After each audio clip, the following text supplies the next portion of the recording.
What's up, friends? Happy Friday to you. We're going to get started in just about 60 seconds. So answer that poll that we got going in the chat, and we're going to have a great time here on our Friday live stream.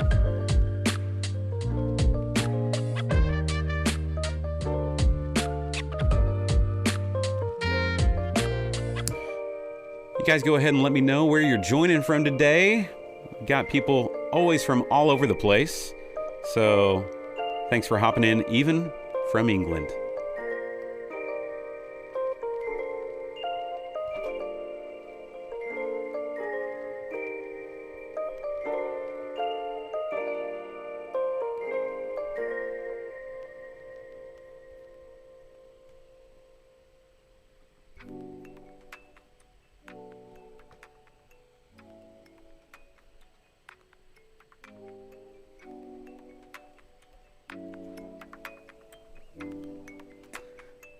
Well, happy Friday to you, friends. Thanks for hopping on the live stream today. If we haven't had the chance to meet yet, my name's Ryland. I'm a worship and media arts pastor here at Central Baptist in Owasso. Welcome to the YouTube channel. And if you're new around here, we're always looking for budget-minded solutions to our tech ministry needs. And at the end of the day, the hope is that we're going to keep on doing great things for God's glory.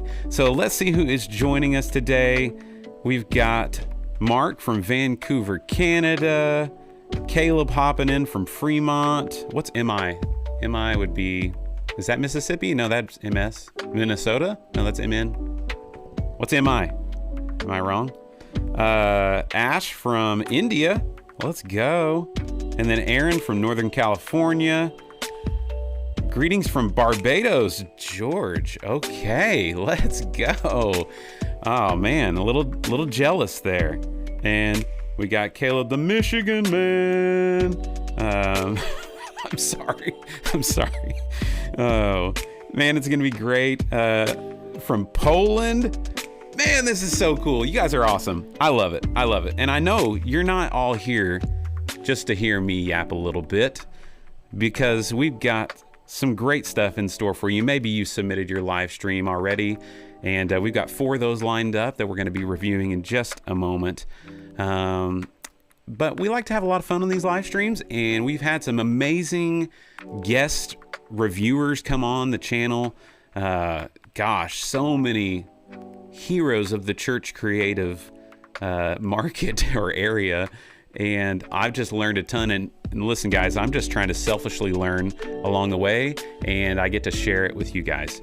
So today is no different. We have an amazing guest that's coming on the live stream today. And so I want to right now welcome to the live stream the live experience pastor at Crosspoint TV, a lover of dark chocolate, but they call him Big Gingy. Help me welcome to the live stream, Jeremy von Valkenburg. That's all I've ever had, bro. You know, I try. Man, I think the real reason everybody's here, Jeremy, is we want to know, where does your love of great white sharks come from and why? Okay, so I'm a Florida boy, is where I grew up and spent most of my life, and was a surfer, and I've always loved sharks.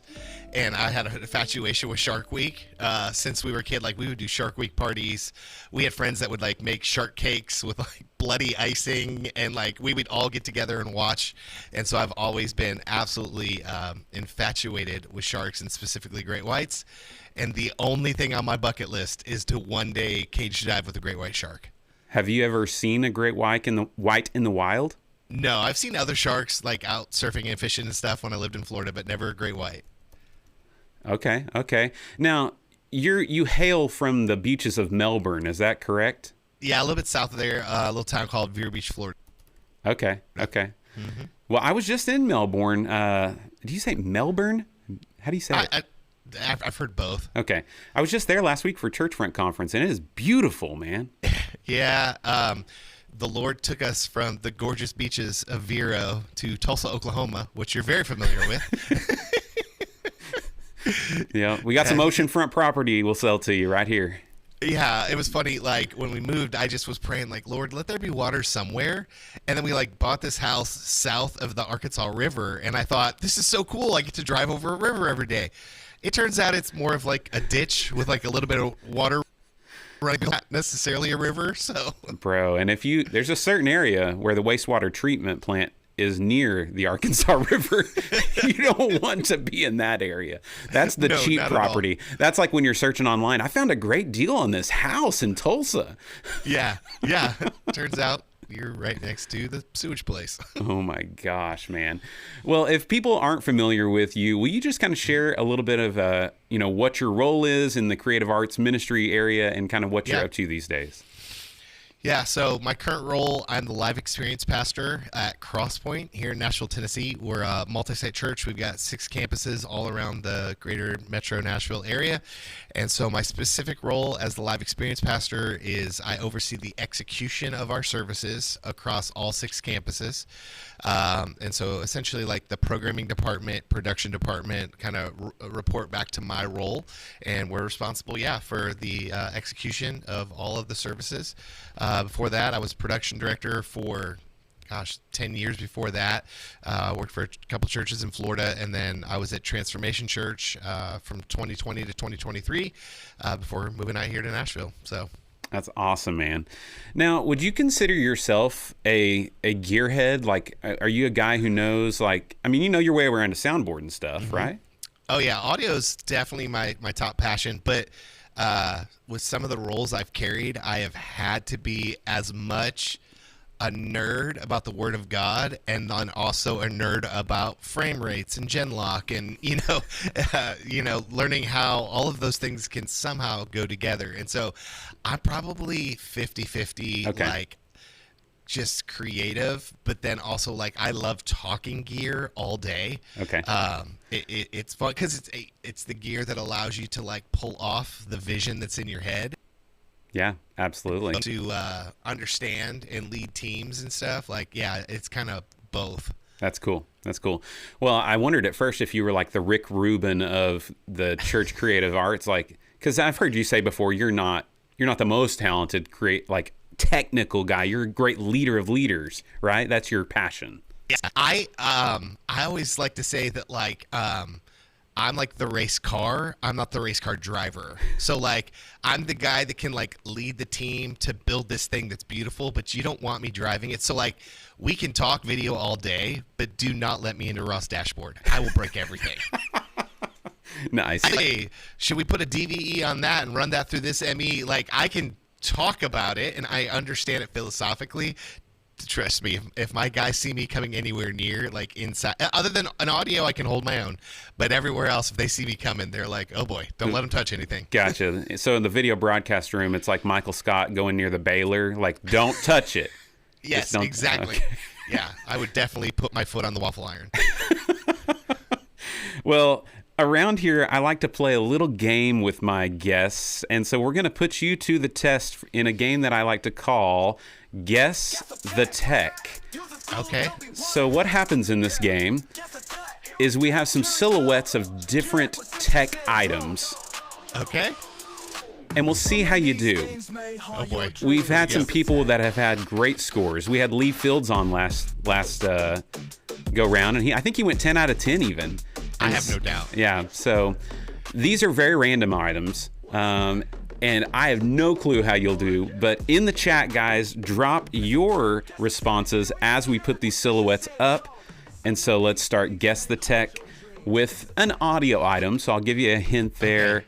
Let's see what you think that this item is. And drop in the chat, guys, if you immediately know what this item could be. What do you think, Jeremy? It looks like a drum trigger. A Roland RT30 HR trigger. Yeah. Let's go, baby. Do you use these for gating and different stuff like that? We have them on our drums, and a lot of the engineers do. I don't. I tend to like use the frequency to be able to gate it. So. Yeah.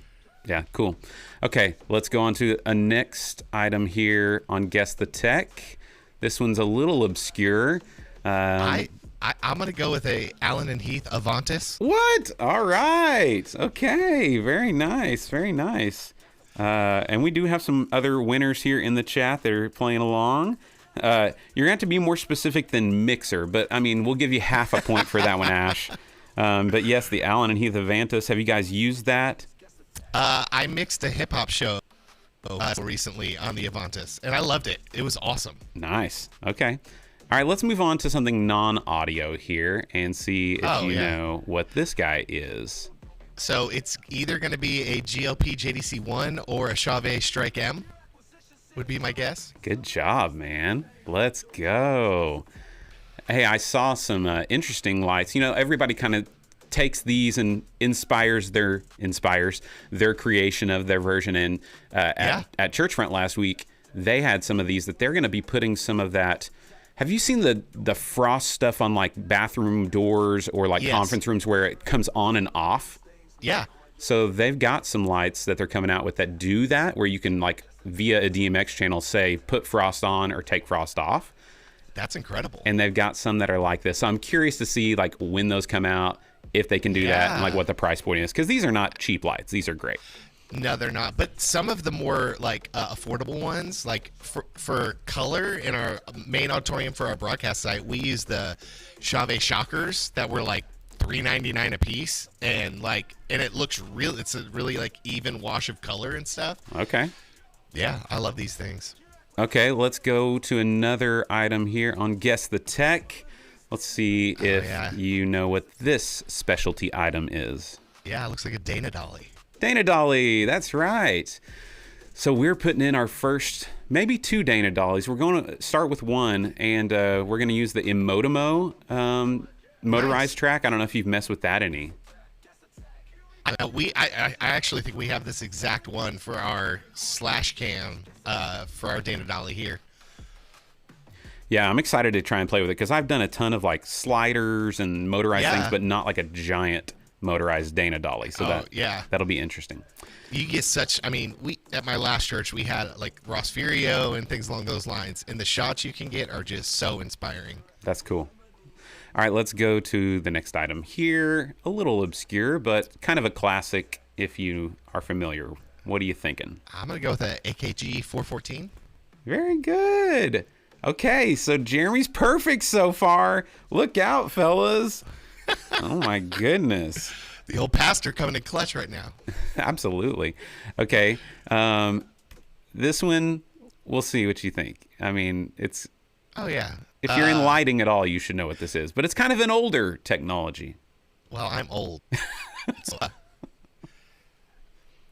What do you... Is it shutter control? I'm trying to. I can't remember what the name of it is, but I know they're not barn doors, but you would slide them in and out on like an old Fresnel to like get your beam exactly the way you wanted it.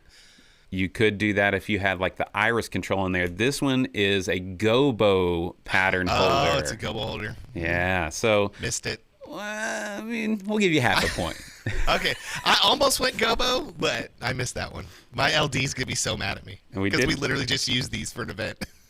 So we had some that were saying the same thing as you, some shutter doors, gobo holder thingy. Yeah, that's what I call them, a thingy. We're real technical. All right, how about this next item up for bid? Oh. Yeah, it could be anything. It's just a box. Yeah. This is Video World. I'll give you a hint there. Oh, it's Video World. A router of some sort? Nope. It is a red Komodo. Oh, gotcha. The classic. I'm a Canon guy. I can't actually answer that question. So that's funny. All right, we'll go back to audio. What are you thinking on this little guy? Oh, Behringer Wing. He got it. Very nice. Very nice. I almost went with an M7 for a second there because of the way the screen was tilted up. But then, yeah, definitely a Wing. All right, we got two more. Let's see how you do here. They're both audio related. Oh. It's not a vaping capsule. Oh, is it an Optigate? It is an Optigate. Good job. Very nice. You know, they've come out with... I forget which brand it is. Came out with a new Diodario. Came out with Diodario, yep. So I'm curious to maybe try those at some point. I've never used any of these for talkback. We use these everywhere, and they work so good. I mean, even we have one at front of house for our front of house talkback mic, and they work so well. That's nice. Okay, last one here. Let's see what you think. Oh, antenna for wireless. That's right. RF venue antenna. Got to have them. They're ugly, but I guess they do make some that are kind of architectural, but They do. yeah. I mean, the helical ones I always loved them. They look like Marvin the Martian's like disintegration ray. That is so true. Absolutely. Oh my gosh. Yeah, I never thought about it like that. But yeah, and it's almost like one of those deals I can't stop looking at it when I see those helical? What did you call it? I think it's called a helical antenna. Okay. Very cool. Did I go 9.5 out of 10? I think you went 8.5 out of 10. 8.5? Yeah. But Oh, you know that's what? right. I did miss the Komodo. Komodo, yeah. Yeah. I feel pretty good though, bro. I mean, for somebody who would claim to not be like a total gearhead, like that's pretty solid. And here's the deal with the other guys, like I would go on their Instagrams and look at the gear that they've used and talked about. With you, Yeah. I was like, I'm just going to throw these out there and see how he does. So good Let's job. go, baby. It was really good. Yeah. Oh man. Okay, so before we hop, go ahead. My go wife, ahead. my wife's actually sitting over here behind me. She works for a company called DC Pro, and so she's doing some work back here. And I was like, I'd love for her to be so proud of me right now, but she probably doesn't care. Well, I've got DC Pro in the building right now. Oh, are you serious? They're running they just started our AVL integration this Monday. That's cool. My wife probably ordered everything for you then. Well, she might need some more SDI because we've added some TVs. So, Hey, let's go, baby. That's crazy. So how long has she worked for DC Pro? Because we love DC Pro around here. She's been there, I think, for a little over 4 years now. So kind of a little bit of our story. When we moved from Florida to Tulsa, my wife had actually been in education for over 20 years and was like running a Christian high school and middle school. And so we moved out there, and just the way things and the way God provided, she didn't necessarily have to work, but she wanted to. And so Daniel and I had built a really great relationship, and he was looking for a certain role, and he hired her, and then she kind of moved around, and they found this kind of purchasing place for her. And my wife's like the most organized, thorough person I've ever met. And so, yeah, she's been doing that for a while now. So That's crazy. Speaking of doing things for a while, I want to ask you about your beard. And when is the last time that your jawline has seen the sun? oh, the light of day. Because it's been a while for me, but I don't know that I know Jeremy without a beard. Yeah, probably 2015, 2016, somewhere in there. Yeah, I've had this for a while. It was much longer at one point when we adopted our son. I mean, it was down to almost my belly button, and every time I would like hold him and then like try to look at him, he would just get a face full of beard, and so kind of trimmed it back. And so we've had it. Yeah, it's been here for a very long time. That's funny, man. Yeah. Yeah. Well, my wife will not let me cut it. I've like said, hey, let me cut this thing off, and she was like, no. And I was like, wait, do you think I'm ugly? Have you do one of those Instagram filters where it shows you without the beard, you know? And I did. I used Sora, and I made an AI video of me shaving my beard off, and I showed it to her, and she was like, absolutely not. I love it. I love it. That's amazing. Okay, bro. Well, now that we got the important stuff out of the way, let's hop in to some live stream reviews. And we're going to do 4 here together today. And if you guys are really just wanting me to review your live stream after we stop the stream with Jeremy, you can do a super chat because I can be bought, and we'll stick around. And for those of you who aren't channel members of the Creative Crew, remember we are jumping into our Zoom call after we get done here with Jeremy, and we'll be just kind of talking shop. I'm going to do a tour of the progress of the build here and all the remodel stuff. So if you haven't jumped into the Creative Crew, now would be a great time to do that. So let's go ahead and jump into these live stream reviews, starting with Grand Point Church. So as I play Grand Point, I just want to share what their kind of setup is here. They're rocking 1 PTZ, 1 Blackmagic Studio Cam, 2 Panasonic 4K camcorders, and they're running all of their audio over Dante to a DAW and then encoding via Resi. So let's listen a little bit here to Grand Point Church and watch, and then we'll give them some feedback. And you guys in the chat as well.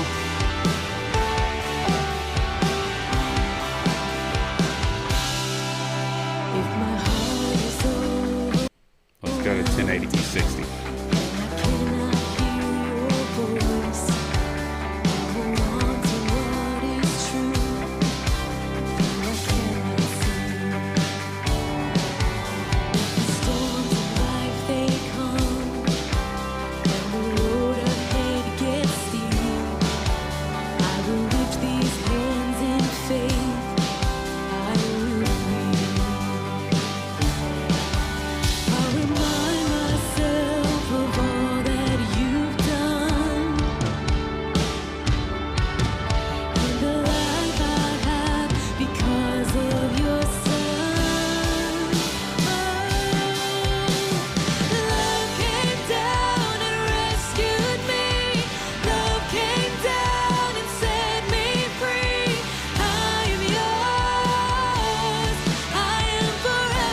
All right, Jeremy, that's Grand Point Church. Yeah. Any initial thoughts or things jump out to you?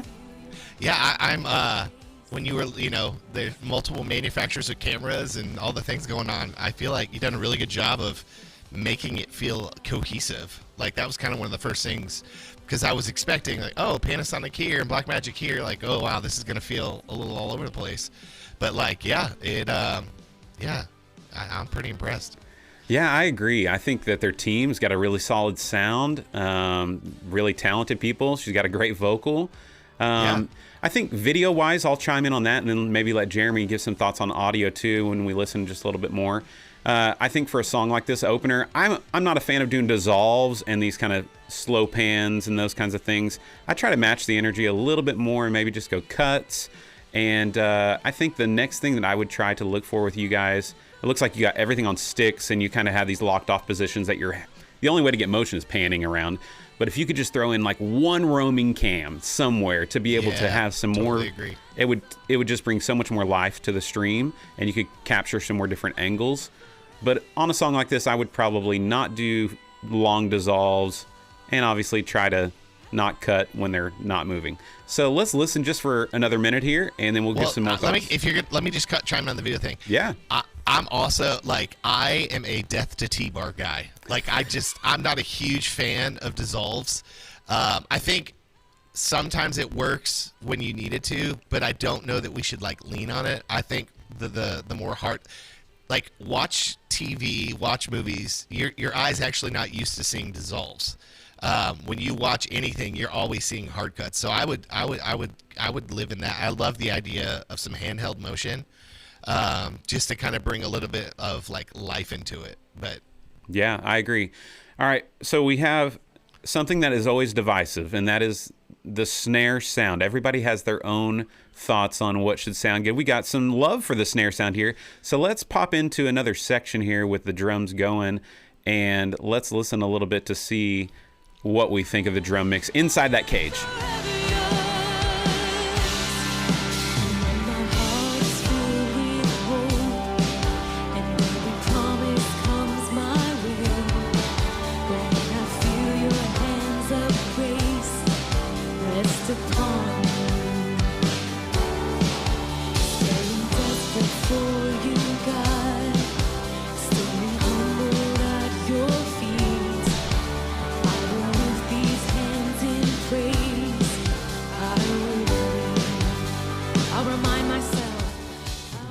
Any thoughts there?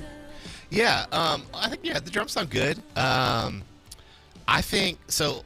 Like I said earlier, audio is kind of my main thing, and the thing I'm really really passionate about within the church. And so, like, I think one of my rules that I mix by is the grandma rule, and so I believe that grandma should come to church, and her grandson that's playing, he should be heard. And so I think I might consider working a little bit on the blend. Like, drums sound good, lead vocal sounds good, but then I'm like, when we go to some of these wide slash shots and I see more instruments, I'm not hearing what I'm seeing. And so I'm a massive proponent of just making sure you can hear everything that's going on. So I'd probably mess with some blend. All the tones feel good. The thing that's hard that I can't tell, Rylan, it does feel when it gets big, it's being pressed down by like a limiter or something. And I don't know if that's just the program that we're streaming this through or not. But maybe, I love the mastering that's happening, but maybe ease up just a little bit so it's got a little more room to breathe. Gotcha. Okay.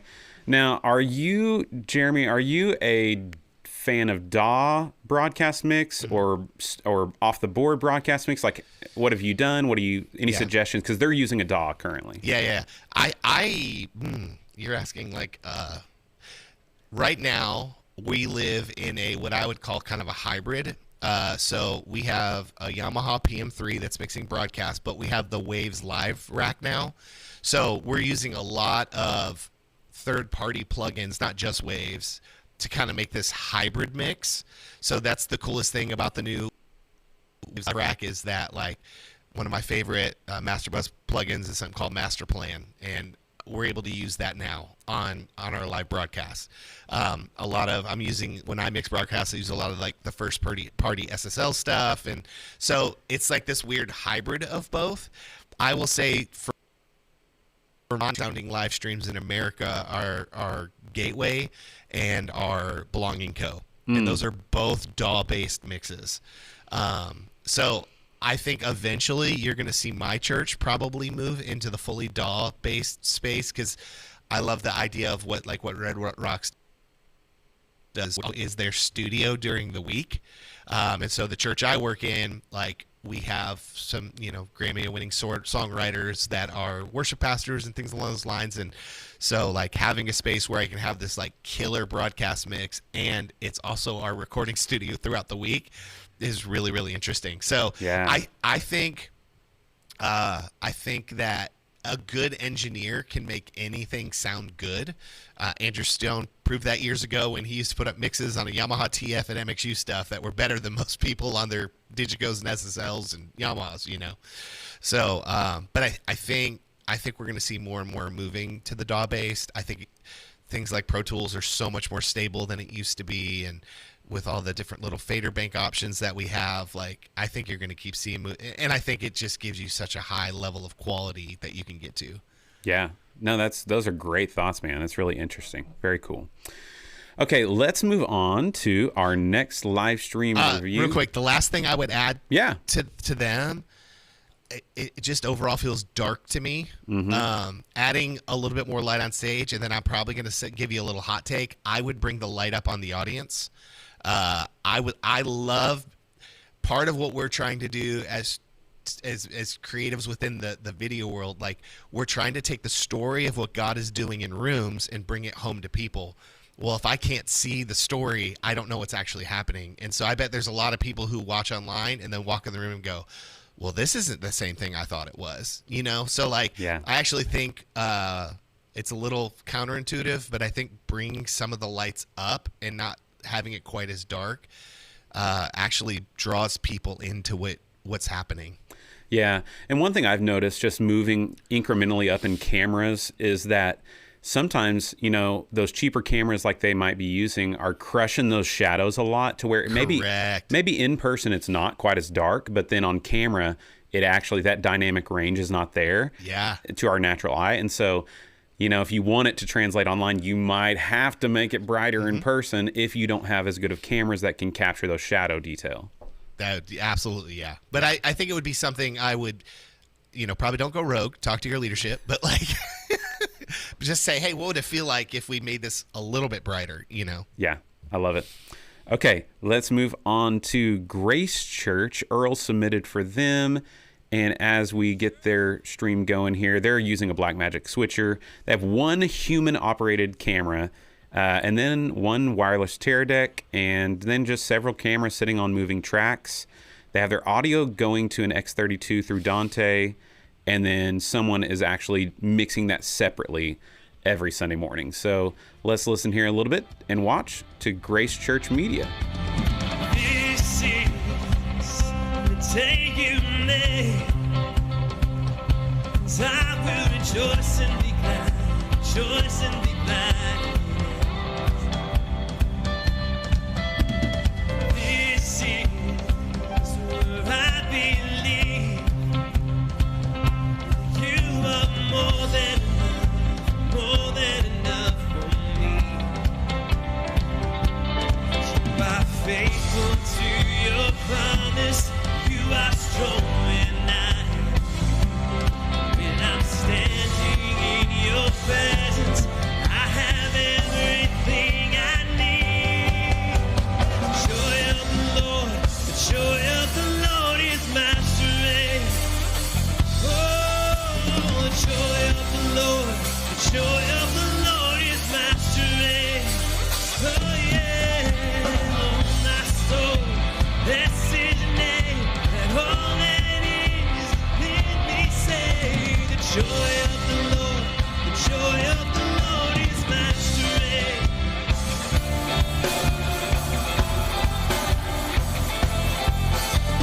Jesus.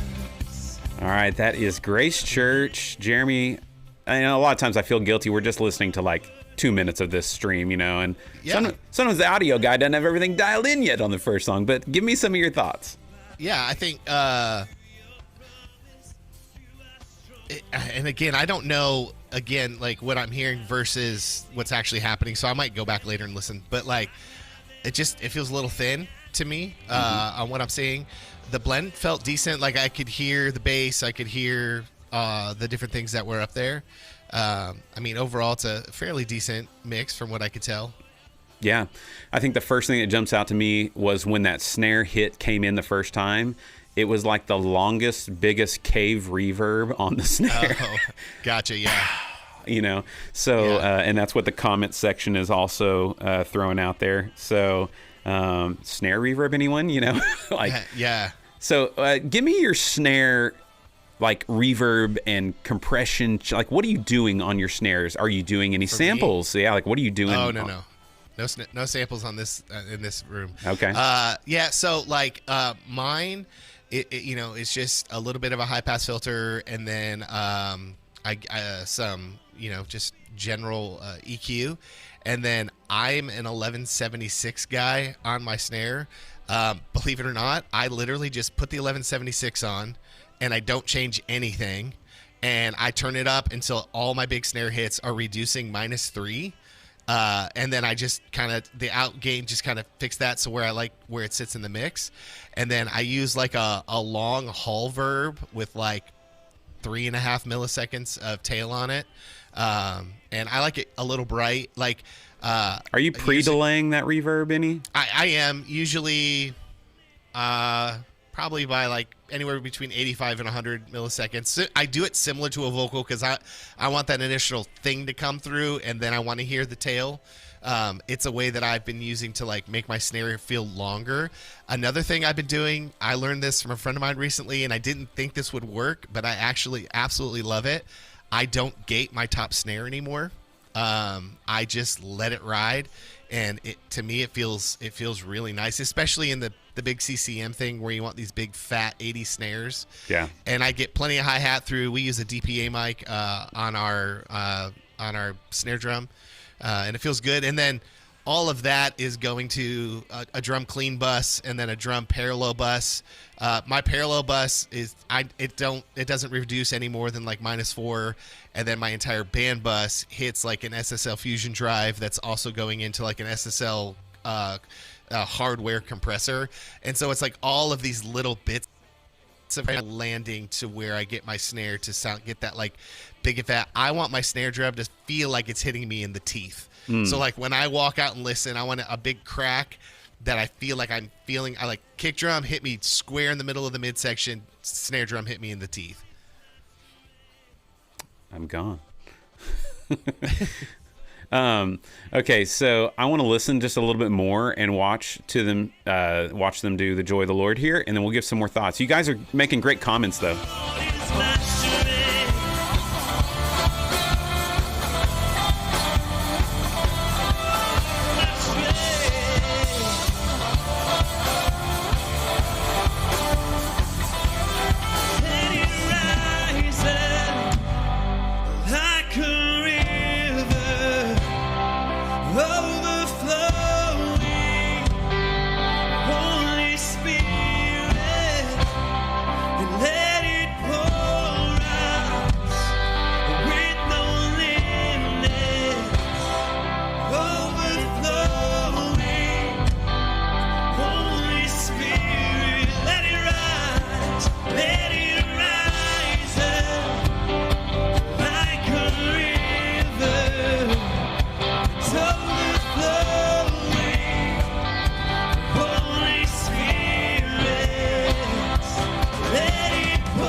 All right, guys, I'm going to let Jeremy give some thoughts on this one, and then I'll hop back on here. So, Jeremy, take it away. Yeah, I actually threw an AirPod in so I could hear it. Hold on. Yeah, okay, it sounds way different that way. Yeah, I think somebody put it in the chat that like it sounded like the limiter, something's pumping somewhere. I definitely would work on that. It's a little on the dark side from what I could hear when I threw this AirPod in, but like overall, like a really solid bass to it of what's going on. I think for me, it's another where things just kind of feel a little dark. If there was a way to make the stage feel a little more cohesive, it's like the singers were so well lit, but they feel like they're separate from everything else that's happening on the stage itself. If there was a way to make it feel like it was all more like one thing, that'd be kind of dope. So. All right, we're going to see if I can get myself back on here. Those are really great thoughts, Jeremy. Let's see. I had a camera die, so you know how that goes. Oh, no, not a camera dead. Well, my USB dongle hopper was unplugged, so how about now? We like to call that a high impedance air gap. Okay, I had to redo my super source to put my other camera in that little box. So, you know, just that's what live streaming is all about. It's so fun. We get to troubleshoot on the fly. Right? I love it. Let's see what other comments we got in here for this one. I think those are great thoughts. Brian said I had to make a Dr. Pepper run. Are you a Dr. Pepper guy? Oh, yeah. And did you hear the drama with Dr. Pepper? No. Oh, they're saying that it's like they're not going to manufacture it and put it in the Coke lines anymore. If a restaurant's doing a Coke thing, they're going to switch to Mr. Pibb, but it's mainly California and Utah's bottling area that's not. So, I mean, Oklahoma, I think we're safe. Are you a Dr. Pepper only guy, or does Mr. Pibb pass? I mean, Mr. Pibb is like I drink Coke before Mr. Pibb. Absolutely. Whoa. Yeah. What are that's you? Crazy. I'm a Coke Zero guy, but I work with a couple Dr. Pepper fanatics, so. Yeah, it's you know, have you seen the meme where it's like, I don't have a smoking addiction, so I don't go outside and smoke, and they pull the Little Debbie Christmas tree cakes out? Oh, yeah. Like, that's me. Yeah. I do have addictions. Yeah, my wife, that's Diet Coke for my wife, and she calls it a fridge cig. Fridge cig. She'll be like, in the afternoon, I just need a fridge cig, Jer. And she goes in, you just hear click, click, and she's drinking a Diet Coke. I love that. Oh, my gosh. That's amazing. Well, hopefully, Grace Church, you got some value out of that live stream review. I think you guys are doing a great job. Your band's killing it. So we're going to move on, though. So let's move on to a church that I got to visit while I was in Uganda. Watoto Church, man, they are an amazing church. I don't know if you've ever gotten the chance to visit them or check them out or anything like that. Mm-mm. But let's watch and listen to what Watoto is doing in Uganda. Here we go. Come on, rise up, rise up, rise up. Come you welcome your neighbor to church, give them a high five. I'm already smiling. Are you ready to praise King Jesus? Everybody clap those hands. Come on. Everybody.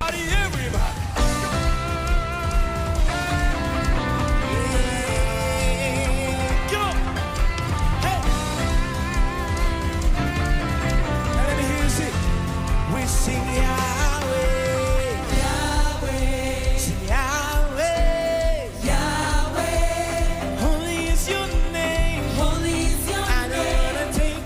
I don't wanna take it in vain. Sing Yahweh, Yahweh.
All right, Jeremy. Watoto Dude. Church.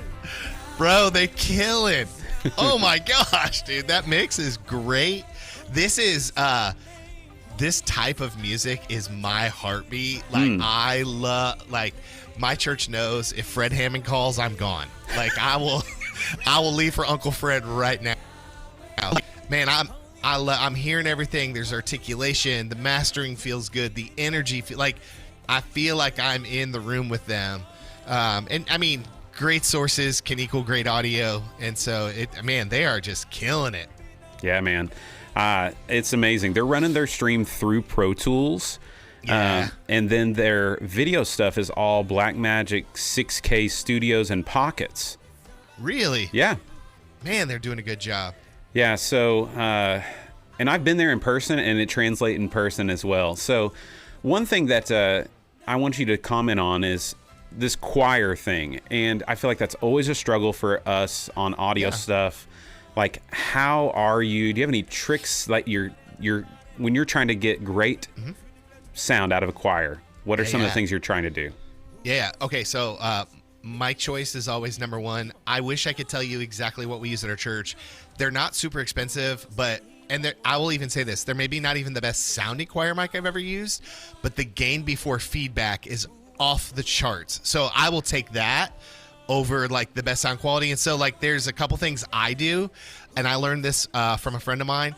So like in our situation, we have 3 different choir mics, and so the one in the middle, I flip the phase on it, and then I will take each one of the choir mics and I delay them like less than 10 milli, like then I guess it'd be like 0.10 millis, like a very small amount of delay differently. So because basically what you're trying to do, and the way it was explained to me, is you're trying to confuse the PA, so that way the frequencies don't want to drive back and feedback. So we do that, and then I'll go up there and I make sure in the wedge that we've EQ'd everything out and it feels really good.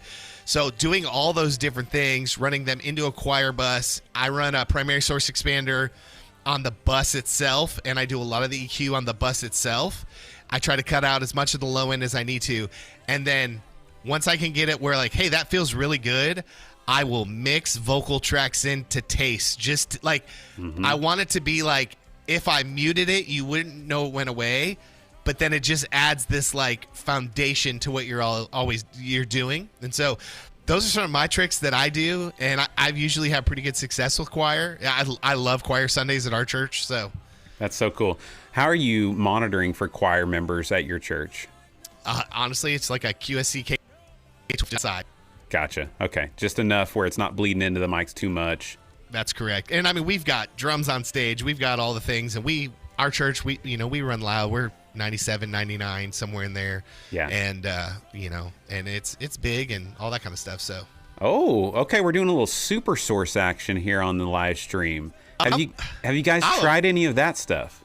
We have not. At my last church, we started messing around with like layering 4 different cuts on top of each other and live, and it was kind of cool. I liked kind of where we were heading, but you just got to pick your moments, because if you start leaning to the kitschy. Yeah, I agree. I think that's something that we could start thinking through. I'm not sure that I would go this layout with it. I might, like you're saying, if you could have multiple inputs covering the whole screen. I don't know, but it's not bad. Like, I like that you can still see the singer, but I do that. I think there's something to it. It'd be really interesting to really play with it. Yeah. Man, we've got next year. We've got a big winter weekend, so we bus all 6 of our campuses' student ministries to Nashville, to our 1,600 seat auditorium, and we do like our own conference. That might be really fun to play with some of that stuff for that. Yeah. One thing that I think that Watoto is doing really well is the energy and movement in the cameras. Yes, bro. It just feels so cohesive, and it's translating like what the music, the feeling that in the room is probably experiencing. It's coming through online, right? Oh yeah. Their lighting is well done. I see everything I want to see. I love when they show the crowd. I can see what's happening in the crowd. Like, I think my good friend Chad Vegas always says, like, the goal is to make the people at home feel like they're in the room and make the people in the room feel like they're on stage. And I just feel like that they're doing a really good job at that. Now, are y'all doing IMAG in your room? Because they're not doing IMAG, so they can kind of get away with a lot more of those crowd shots, I feel like. If you're doing IMAG, like, what's your mentality there for showing crowd shots? Yeah, I think, again, it's just a look into the room. So everywhere I've ever been that we had IMAG, we just embrace that it's there. We watch our angles so we don't get a bunch of, like, tiling, as it kind of repeats itself. And then just being careful of angles that we shoot. Okay. Yeah. I mean, I think that's something that can get weird if you're on somebody for a long time. I've seen that where somebody's just standing there and all of a sudden they're like, I'm on screen, hands up. that can tend to, or, oh no, my hands are up and they saw me, so it's hands down. Or the other way around. That's so true. That's so true. Oh gosh. Well, I think Watoto's killing it. We reviewed them about, I want to say a year and a half ago, maybe it might have been longer. And you guys had a weird cable cam going at that point, and it was real wonky. And then times I've seen it this time, you've rocked it out. It's solid. So like this right here, that shot, it looks good. So I love to see improvement. Here's one of the things I love is that, like, and I don't want to judge anybody, but like what we had, the joy of the Lord is on everyone's faces. So I don't know if they're being coached on that, but like I feel like it's okay to coach, like, hey, if you're always on camera, smile. That's okay. You know what I mean? Like, I love, it doesn't feel like performance. It just feels like, man, they're all in it for Jesus right now. That's so good, dude. I mean, speaking of kind of giving coaching to our teams, that's something I want to ask you about is one of our core values here at Central is that we develop owners and not renters. And love that. And I want to do that even more with my creative arts ministry teams.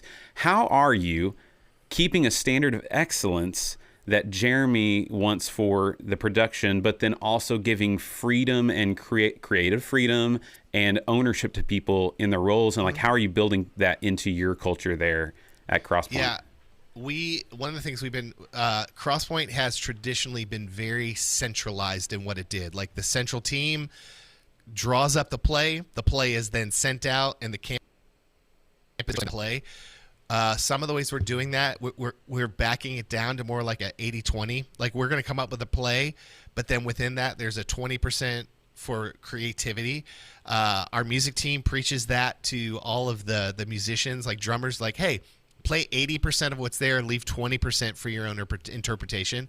Because what we don't want is robots, right? We want we want to play and we want to worship and we want to build the thing that's there, but also there has to be room for expression in the middle of it. And so we've kind of been living off of this like 80-20 rule. Now that gets crazy because my perception of 20% and yours could be very different.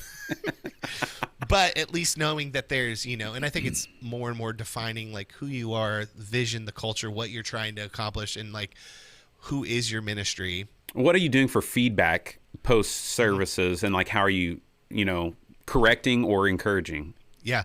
So the way we handle that is every Monday morning, a Google Doc goes out for feedback. And so that goes to all of the worship leaders at all the campuses, our worship coordinators, the live experience team, like pretty much everyone within creative has an opportunity to give green flags every single week. So all of that will come in over the morning, and then our live experience coordinator, Kristen, she will take this, and if there's anything that's like matching and repeating, she brings that later that afternoon to what we call our programming meeting. Essentially, we're looking at the next 4 weeks point, and we take the first 15 minutes to just review green flags, yellow flags, red flags. Red flags will sometimes give time to if we need to troubleshoot, and then once we all feel good about that, then we move on into the next meeting. And then there's a lot of like trust that if we've talked about it, your team is going to go and you're going to go address it. Yeah, that's good, man. I've tried to instill a culture of like celebrate what you want to replicate. It's so easy That's good. For us to correct before celebrating people, and good, relational equity, and there's so many other things that tie into that. But I think it's like the weird balancing act of wanting to give people the creative freedom, but also an ownership, but also maintaining kind of the culture and the values of excellence and all those things as well, and just trying to do it well. So I think those are great thoughts, man. All right, we're going to go to our final live stream review here with Jeremy, and this comes from Bridgman Church, and they are using some Ross stuff, some red Komodos, like pretty high-end things. And then for broadcast, they're doing an Allen and Heath D Live. Love it. Sorry, that's at front of house, feeding over Dante into their broadcast room. It says Avid Controllers and DAW. I don't know what an Avid controller is, but it's like the S1, S3. It's like a little fader bank that connects in to Pro Tools. Pro Tools. So you actually get some physical faders to go along with what you're doing. Gotcha. Okay. All right. Just a controller. That makes sense. Let's watch and listen here, guys.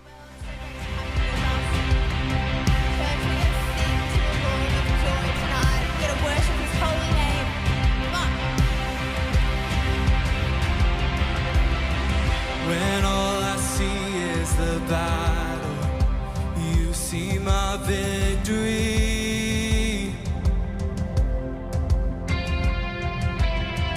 When all I see is a mountain, you see a mountain moved.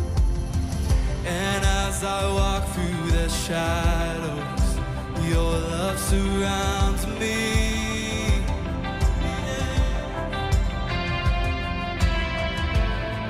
There's nothing to fear now, for I am safe with you. So when I fight on my knees, with my hands lifted high. Oh God, the battle belongs to you, and every fear I lay at your feet. I'll sing through the night. Oh God, the battle belongs to you.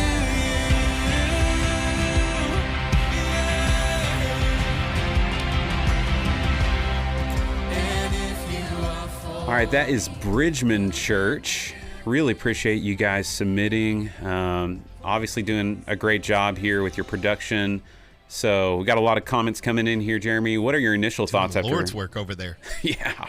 Yeah, man, those toms sound incredible. The mix is big and fat, and like it is what I would come to expect a big CCM mix to sound like.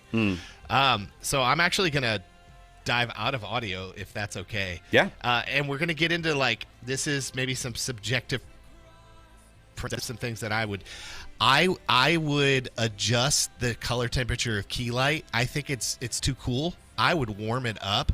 Pretty blue. We've been living in like we're probably around 3,800, 4,000 is where we've landed, and we're just really liking a little bit warmer. And it also feels like your backlight is blowing out your key light, and so you're maybe even just bringing a little bit either the wall intensity down or something to just kind of like make it feel just a little warmer. I think that could be just the LUT they're using on the Komodos or something like that. That's kind of desaturating almost. Yeah, it could be. And then just like as time goes, like I don't know if you guys are using any of the like LUT box stuff. It's something that we're doing here. So we run all of our cameras we're sending raw back to the switcher. And it's into the switcher, all of that gets bussed into another ME where we're then throwing a LUT that we have created for our video. So by running raw back, we're getting 2 or 3 stops of extra dynamic range and things that are just really helping with color. Might be something that you guys might want to what you're doing is killer. Like, don't hear me not say that. But those are just maybe some ways to get those 1-2% extra out of things. Yeah, that's a good thought. We do kind of a similar thing with our S5 IIs because you can run a real-time LUT where you're it's not raw. It's not that level, but we're shooting it. At least we're shooting in log and then applying the LUT after log instead of doing just a standard picture profile, which helps some. So, well, I mean, one of the things it did for us, we don't need to use a shader anymore. Lighting becomes your shader. Yeah. I think that's super cool to be able to do that. So that's a Komodo thing. You can do raw straight out of those. I would think you can. Okay. I know for us, we're on Canon C400 and C80 is what we use, and so. But yeah, I mean, you should be able to output raw. I mean, a lot of like Gateway, they're using Raptors, but they're outputting raw back in, and then they're letting it. I see. Well, some of the things that I saw off the bat were, I think that the usage of the cable cam, rail cam may be a little overdone. And I like to save that for the big moment, you know, to That's have good. that bigger impact. That you want dynamics in your video directing, just like a song has dynamics.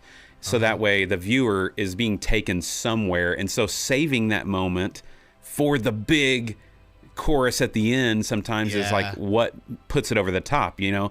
That's good. You know, if all the lights are on all the time, there's, you know, it's kind of like overwhelming if everything's loud all the time. So dynamics are key. Let's listen just a little bit more here.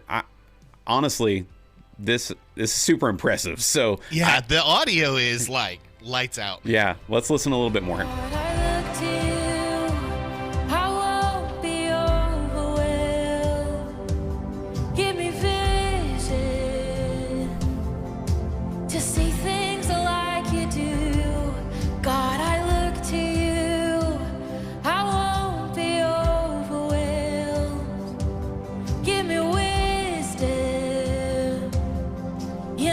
Just what to do.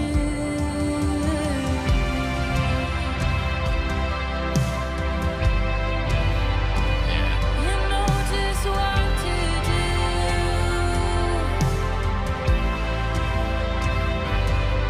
God, I look to you.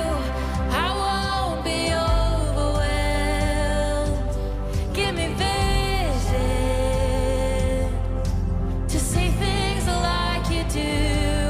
God, I look to you. You're where my help comes from. Give me wisdom. You know just what to do. Yeah, man, I think it sounds amazing. So It sounds incredible. it's Yeah, over my pay grade of giving options of correction. So I'm open to anything you would say. I mean, just keep doing what you're doing and then post it for other people to see your process. Sounds great. Yeah. Man, I would love to see if there was a way to get a little more light in the room, maybe some ambient splashes up on the wall. Like Yeah. when the cable cam hits, it just, the room feels a little squat because of like the height of the LED. And I don't know if that's the trim height of the stage or what it is, but like something that would help the room feel as big as what I actually think it is. Man, Yeah. they got something special going here. Yeah, and I think that even just when I bring this volume down, you hear the stereo spread of this mix, and I think there's just room for everything to kind of sit in there. And I think that's what's so pleasing to me is like the vocal is there, like right where I want it, and then everything else is just kind of enveloping me. So I don't know what you guys do for all of your stereo mixing. If you have any tricks that you're doing for spread, any certain plugins you're really liking. No, I mean, just your standard, like, you know, the stereo wideners and waves, and there's some things in, I think it's in Master Plan that kind of helps give it a little bit more width. It's something we're spending more time on. We're real interested into, are you familiar with SRT at all? And that protocol Only the that people are streaming using? protocol. Yeah, and there's something in that because, like, what YouTube's doing to your stereo is just not awesome. But there's something about, like, and we were learning this from Gateway when we went to visit recently, like using it to get your stereo field to be much wider, and that even maybe some of our popular streaming friends that most churches are using are doing some things that are kind of ruining our stereo fields. So Interesting. yeah. Well, I mean, so have I you will never switched to confirm SRT? nor deny. We are researching it, and we Okay. are very, very interested. So because a lot of things now can do some SRT stuff, like even the web presenter stuff can do SRT. Some of the ATEM stuff can do it. So yeah, that might be something to look into. I know there's all those different protocols. It's like, what is squashing our mix and how can you get it to the best on the final delivery? there are some interesting things I've heard of some people doing, like upscaling 4K, because like if you're streaming on YouTube, when you stream in 4K, you get extra audio options that you don't get in 1080. So there's some little hacks out there that people are starting to use to kind of like work the system a little bit. That's crazy. If you guys are looking for some good tips or examples of lighting the house, I feel like the Belonging Code does an interesting job of it, where They do an incredible job. Maybe you don't have house lights that are RGBW, but what they've done, I believe, unless I'm thinking of a different church, is they've put a bunch of just washes at the back of the room, kind of pointing across and down. Mm-hmm. And a bunch of Chauvet R2Xs, I believe, that are just kind of over in the crowd. They're lighting it like a broadcast studio, because that just, and it's great. Like I've been to multiple services, and you don't notice it, but then you see video and you're like, man, that looks good. That's so cool. Well, they at Bridgman are doing a great job. Thank you guys for submitting. Very, very well done. Somebody said in the chat, like, is this a review or a case study of Watoto? So I kind of like to do that, have a balance of streams as we're reviewing them, because I think, you can be inspired and then you can also learn from both ends of the spectrum as we just try to every week make it a little bit better every week, Yeah. So, Jeremy, I want to say thanks, man, for being on the stream. I've been a long time fan ever since back in the Worship Probs day, Oh, man. That was a long time ago. You've been around and you've done some great stuff for our community in the church creative arts area. And, the last thing I always say on our live streams and every video I make is that I want to do great things for God's glory. And I think you are a great example of that. So, man, thanks, keep up the great job. And I love everything about you. Is like, the biggest thing for me is like, I just love your heart that I see, and like your positive attitude. I think a lot of times as tech guys, we can kind of be like this frumpy guy in the back that's just angry, like the angry elf, back there. It's like, this is my domain, setting up a kingdom in the video booth. But you don't do that. So thank you. He's kind and he cares about our story. And then it's the crazy thing that I get to make my hobby my job, and then I get to use my job to bring people to Jesus. Like, I don't want to say, how can you not be happy? Because, when you do something wrong and you're in the principal's office, it's not always the most fun. But for the most part, like, how blessed are we that we get to take this thing that we love and use it to share the gospel of Jesus and see people their destinies changed because of what we did could affect somebody. And, it talks about Ezekiel 36, where God takes the heart of stone, turns it into a heart. That camera shot you just got that you trained an op is the very thing that opened up somebody's eyes and ears to hear the gospel of Jesus be preached. And then they come to know Jesus as their Lord and Savior, and they repent and they get baptized. And one day they're going to stand before the King of Kings and hear, well done, good, faithful servant. And it could have all been because of this thing that I just would have enjoyed doing, even if I didn't get to. But God, so it's how can you not have joy? Yeah, I love it. Love it. That's awesome, bro. All right, you guys, give it up for Jeremy in the comments. Thank you. Oh, man. Me and Michael Scott say thank you. It's been a joy, Jeremy. I really appreciate you coming on. Been a blast, bro. All right, you guys, look up Jeremy on Insta or wherever else you can find him. He's got a unique name. I'm sure you can find him.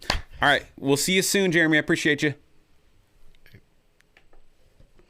Hey, that was awesome, man. Having Jeremy on, I don't know. It's just something about him. I think he's the guy that, when he walks in a room, everybody's like, yay, Jeremy's here. And having him on the stream was kind of like that today. So thank you guys for hanging out on this live stream today. Hey, we are going to be jumping into our members-only creative crew live stream time. We've been trying a new thing where we do this over on Zoom, just because I want to get to know some of you guys. So thanks to Lane. I think actually Lane's been a member, so maybe he just re-upped. It's only $5 a month.